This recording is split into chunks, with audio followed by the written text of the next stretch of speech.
আসসালামু আলাইকুম ওয়া রাহমাতুল্লাহি ওয়া বারাকাতুহু। আমি মোহাম্মদ মুসাব্বিরুল ইসলাম রনক।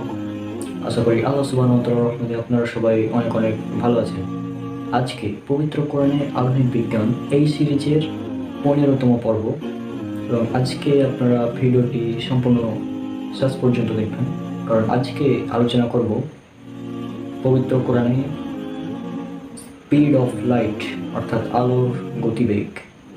পবিত্র কোরআনের একটি মাত্র আয়াত দিয়ে আজকে আমরা আলোর গতিবেগ নির্ণয় করব।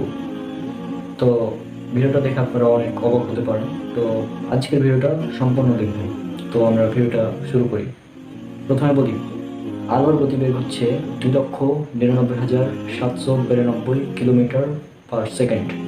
আর আমরা সবাই মাসের যে হিসাবটা করি সেটা হচ্ছে চাঁদ দেখে। যেমন যখন রোজা আসে তখন আমরা বলি আজকে চাঁদ উঠেছে কিনা, তারপর ঈদের আগে আমরা দেখি চাঁদ উঠেছে কিনা। অর্থাৎ মাসের হিসাবটা আমরা করি চাঁদ দিয়ে, চাঁদ দেখে আমরা মাসের হিসাবটা করি। তো এখন আমরা দেখি পবিত্র কোরআনের একটি আয়াত। এই আয়াতটি উল্লেখ রয়েছে পবিত্র কোরআনের সূরা সাজদা, সূরা নম্বর 32, আয়াত নম্বর 5। এই আয়াতে আল্লাহ সুবহানাহু ওয়া তাআলা বলছেন, তিনি আসমান থেকে জমিন পর্যন্ত সমস্ত কার্য পরিচালনা করেন, তারপর তা একদিন তার কাছেই উঠবে, যে দিনের পরিমাণ হবে তোমাদের গণনায় 1000 বছরের সমান। আল্লাহর কাছে একদিন আমাদের কাছে 1000 বছর। অর্থাৎ আমাদের গণনায় একদিন 1000 বছর। এই তিনটা শব্দ মনে রাখবেন, আমাদের গণনায় একদিন এবং 1000 বছর।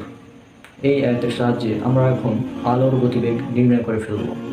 তো চলুন শুরু করি। গতিবেগ নির্ণয় করার জন্য আমাদের কি করতে হবে? আমাদের গতিবেগ আমরা জানি সমান দূরত্ব বাই সময়, বেগ V equal T by T, অর্থাৎ দূরত্ব বাই সময়, ডিস্টেন্স বাই টাইম। এটা যদি করি, যারা সায়েন্সের স্টুডেন্ট আছেন তারা এটা বুঝতে পারবেন ভালো। তাহলে গতিবেগ নির্ণয় করার জন্য আমাদের করতে হবে দূরত্ব বাই সময়। ঠিক আছে, আমরা জানি একদিন সমান 23 ঘন্টা 56 মিনিট 4.09 সেকেন্ড।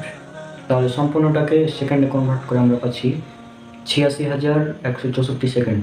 আর আমরা জানি 1 বছর সমান হচ্ছে 12 মাস। তাহলে 1000 বছর সমান 12,000 মাস। আর আমাদের দূরত্বটা বের করার জন্য তাহলে এই মাসকে আমাদের length of the lunar orbit, অর্থাৎ চাঁদের নিজ অক্ষের ব্যাসার্ধ দ্বারা গুণ করে দিতে হবে, length of the lunar orbit যেটাকে বলা হয়। তো এটা বের করার জন্য আমাদের কী করতে হবে?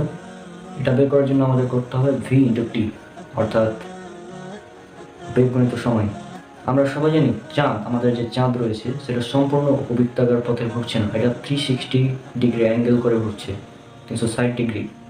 এবং এই চাঁদ এটি সূর্যের সাথে 26.92 ডিগ্রি অ্যাঙ্গেল করে ঘুরছে। তো আমরা যদি এই ভিটা বের করতে চাই তাহলে সেজন্য আমাদের একটা সূত্র ব্যবহার করতে হবে, এবং সেই সূত্রটা হচ্ছে V equal VE into cos alpha into T. Cos alpha বা কজ থিটা যেটা ধরুন, এখানে থিটা হচ্ছে থিটা বা আলফা যেটা, এখানে আলফার মান হচ্ছে 26.92 ডিগ্রি, এবং অন্যান্য মানগুলো আপনারা দেখতে পাচ্ছেন। তাহলে এটা যদি আমরা নির্ণয় করি তাহলে এটা আসবে।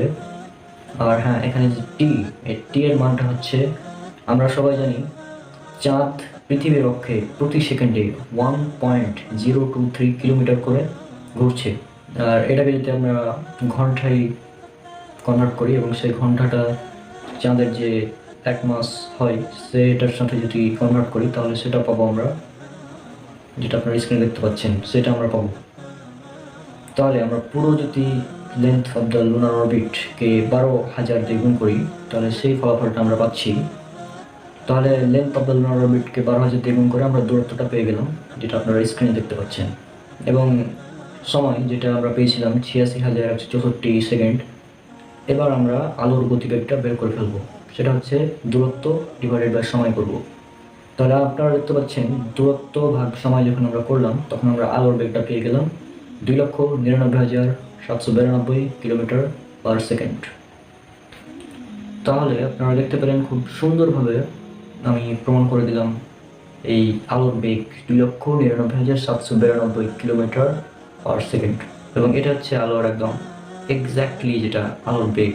আমরা অনেকে বলি 3 লক্ষ কিলোমিটার, কিন্তু আসলে সেটা 3 লক্ষ না, আসলে হবে সেটা 2,99,792 কিলোমিটার পার সেকেন্ড। এটা হচ্ছে আলোর এক্স্যাক্টলি যেটা বেগ সেটা। আর অনেকে হয়তো ভাবছেন আমি হয়তো নিজে নিজে সূত্র বানিয়ে এটা করলাম। এটা আমার নিজস্ব কোনো সূত্র না, এটা হচ্ছে যারা একদম টপেস্ট লেভেলের সায়েন্টিস্ট তাদের দ্বারা প্রণীত একদম ব্যাখ্যা, এটা সূত্র। তাহলে আজকের ভিডিওটি আশা করি আপনাদের ভালো লেগেছে। একবার চিন্তা করুন, আল্লাহ তো সরাসরি বলে দেবেন না যে পবিত্র কোরআনে যে আলোর বেগ হচ্ছে এত এত কিলোমিটার। তিনি তার মতো করে বলবেন এবং আমাদের সেটা বুঝে নিতে হবে। আল্লাহ সুবহানাহু ওয়া তাআলা পবিত্র কোরআনে বলেছেন, এটা উল্লেখ করা হয়েছে সূরা মুহাম্মদ সূরা নম্বর 47 আয়াত নম্বর 24-এ, যে তারা কি কোরআন নিয়ে গবেষণা করে না, নাকি তারা ভাবে না, তারা কি তাদের অন্তরকে তালাবদ্ধ ইত্যাদি। এরকম অনেক জায়গায় আল্লাহ সুবহানাহু ওয়া তাআলা বলেছেন। আল্লাহ সুবহানাহু ওয়া তাআলা আমাদের কোরআন নিয়ে চিন্তা ভাবনা করতে বলেছেন।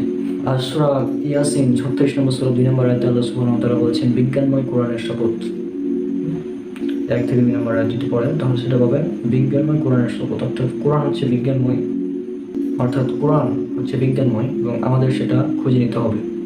আমাদের নিজের ব্রেন খাটিয়ে সেটা বের করে নিতে হবে, যাচাই করে নিতে হবে এবং খুঁজে দেখতে হবে। আল্লাহ সুবহানাহু ওয়া তাআলা গবেষণা করতে বলেছেন, কিন্তু আমরা গবেষণা না করে চুপচাপ বসে আছি। এটা আসলে উচিত না। তো আমাদের সবার উচিত কোরআন নিয়ে বেশি বেশি গবেষণা করা। গবেষণা করলে এরকম আরও অনেক ফলাফল বেরিয়ে আসবে ইনশাআল্লাহ। আর আজকের ভিডিওটি যারা সায়েন্সের স্টুডেন্ট তারা হয়তো ভালো মতো বুঝতে পেরেছেন, আবার যারা সায়েন্সের স্টুডেন্ট না তারা হয়তো বুঝতে পারেননি। তা আমি ডিসক্রিপশন বক্সে সুন্দর করে কিছু লিখে রাখবো এই সম্পর্কে, তাহলে আপনারা সেটা পড়লে সেটা ইনশাল্লাহ বুঝতে পারবেন। তো আজকের ভিডিও পর্যন্তই, দেখা হচ্ছে পরের কোনো ভিডিওতে।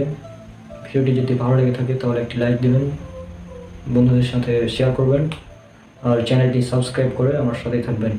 এবং অনেকে হয়তো দাওয়াতের উদ্দেশ্যে আপনারা আমার ভিডিওগুলো ডাউনলোড করে আপলোড করতে পারেন বিভিন্ন বড় বড় ফেসবুক গ্রুপে, ইউটিউব চ্যানেলে, আপনাদের যেখানে ইচ্ছে সেখানে আপলোড করতে পারেন। তবে উদ্দেশ্য যেন হয় দাওয়াতের উদ্দেশ্যে, আল্লাহ সুবহানাহু ওয়া তাআলার সন্তুষ্টির উদ্দেশ্যে। আল্লাহ সুবহানাহু ওয়া তাআলা আপনাদের সবাইকে শান্তিতে রাখুন। আসসালামু আলাইকুম ওয়া রাহমাতুল্লাহি ওয়া বারাকাতুহু।